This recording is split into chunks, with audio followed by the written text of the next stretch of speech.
I love the outfits. Just love the outfits. I just love the outfits. I'm just mad you didn't get a hat and give me one of the hats. So I'm going to take yours.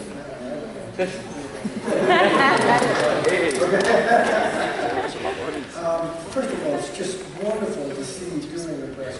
I'm a brass player. I'm a trumpet player. So I appreciate this even more that you're doing this. I think that the outfits are cool. I think it's very appropriate. But we got to come up with a name for it. Brass Quintet isn't good enough. How about, the Yukon Brass? No, I mean, the college might be better. How about the dudes from Enfield?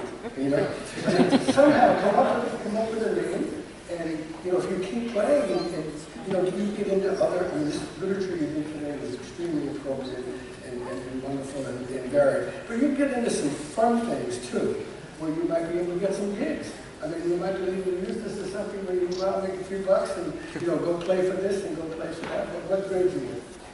Senior? Sophomore? Junior? You're only losing one.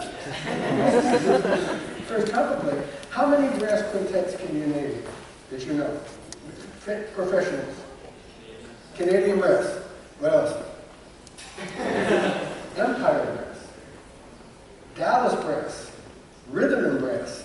Get recordings of all. You kids know more than I do about getting that stuff off the computer. Listen to various groups. You might find that you like the style of one better than the other. You might hear a chart. I mean, sometimes they're doing charts that are off the wall. You're not going to be able to go up to double high C's and play piccolo trumpets and do some of the things that they do. Be careful with the intonation on the French horn. Make sure that you're always tuning both sides of the horn. You're the only instrument here. There's two instruments. Every other instrument here is tune one. So you can't just tune. And by the way, I like to tune the F concert. That is the right note. I was a band director for 35 years in the public school. I tuned the B-flat concert. I retired, went to a marvelous clinic in Chicago, and since that time, I've been tuning the F. Because F is a much better note. I think you get a more real, especially for younger kids. Maybe high school kids, B-flat concerts, but it doesn't work for you. That's tuning F and tuning B-flat, the F valve and the first valve in the F horn.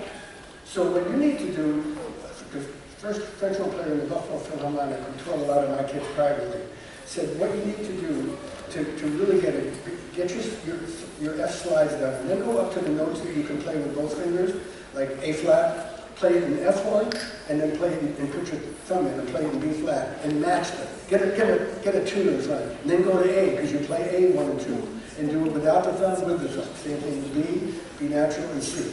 Everything else changes from that point on. Another one to check is to play A 1 and 2 with the thumb in and B flat horn, and then go up to a D, which is also 1 and 2, and then you've got to change the inside slides. So it's a very complicated process in terms of tuning the French horn. So if you can get to tune both of those slides, I think that will help some of the intonation. Here's the thing I really, really seriously want you to do. You're all playing your own parts, right? I suggest you all have a score and play off the score. Why? You see everybody else's part. It's like the conductor of your band. He just doesn't have the first trumpet part or the first clarinet part. He's got everybody's part, so he can fit it all together. I think that would really, and don't take it away. You don't have to do that all the time. And that's okay to make a photocopy under those conditions and then toss it. All right, you're not doing anything illegal at that time. You're just doing it as an educational thing, and then go back to your own part. Because then you can see where you're giving this line to somebody else, and then you're taking it from him, and you're giving it to him, and you're giving it back to him. And you guys basically were very good about that. When somebody had the lead part, you seem to be pretty knowledgeable about it. Be careful with the starting and starting. That's very difficult. There's no conductor. Okay, so you got to be sure if you're the guy that's going to, if you're starting with a solo with like the Shenandoah, and that was cool to switch to baritone for that. That was a great idea. You got to be really, really thinking about, like, I want you to start the concerto grosso forward, the Corelli. And I loved adding the ornaments. You added some things that weren't there. Creative, that's what music is.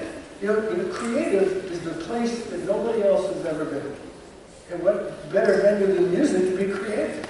And so you did that. You added some Mordens here and there. You added a couple of guitars that weren't. It didn't say to do it, but it was implied. And I think that's wonderful, especially doing it by yourself. Start the concerto grosso didn't kick in till bar 5. Okay, when you're on the stage, maybe a little bit of nerves. See if you can just start that and lock it right in.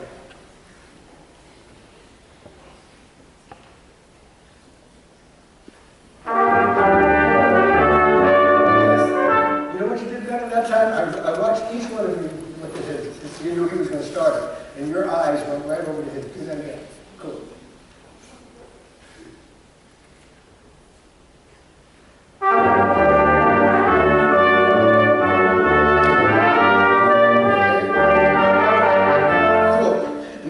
I turned the page, and my page was upside down. Boy, did that confuse me. So I got, you'll hear on the thing, I'm going, what's going on here? All right, let's start the Judas, the hand, the Judas Maccabeus. Oh, be careful. One of the things I noticed is you put in a lot of slurs that weren't there. That's fine. If you think I want to slur it this way, especially in the brass quintet, just change the score. That's your right to do that. You can do that. And I'm sure you did it purposely. And that's okay. But technically, it's wrong. Now, I'm not going to take off for that. But you really, really should mark it. So let's see you start this one now. Now, be aware of eye contact. And then the motion, the whole thing. When I work with a band, I tell them there's 3 things, or an orchestra, that go into starting together. One is, yes, you've got to, I hate to say the word watch your conductor, you've got to communicate with the conductor. Then the next thing is breathe together. And the third thing, and maybe more important, is the motion. Like a brass, Canadian brass. How does it woodwind quartet? What's the first flute player does this? So you all start together. So do that together. So not only the person that's starting, but all kind of feel the motion, okay, going together.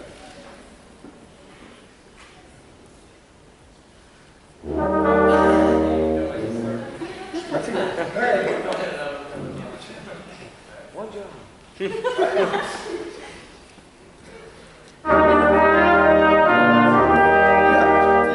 all took a breath together and you all moved together. Here, let's play an F concert. Shut your eyes. Shut your eyes.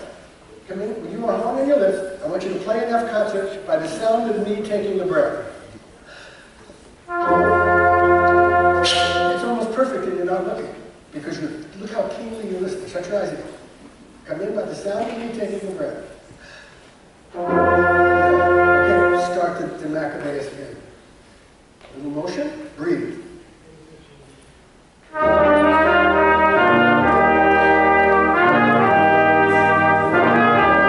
Excellent. Let's start the Shenandoah. Cool. And again, now new styles, new length of notes. Your instrument.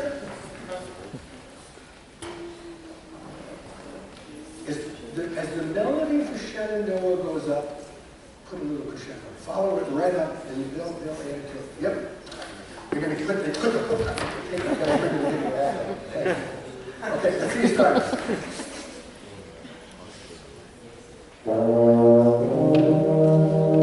Okay, be set for that attack on the first beat. Now, he's already giving you the first beat. And land like a bird on a wire. You ever watch a bird fly? A bird fly? Land on the wire, and the wire doesn't move. How does it do that? Okay, that's a really good one to connect. You're there. Okay? Cool.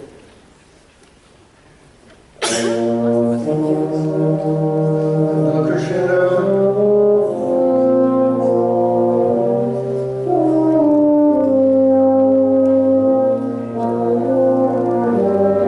I've got to go. Nice. I like the vibrato that you're putting in. I like the vibrato you put in there too. You don't want to play with the vibrato. The rest of you can all have the vibrato. Keep going. Go out. Get a good name for yourself and go make some money.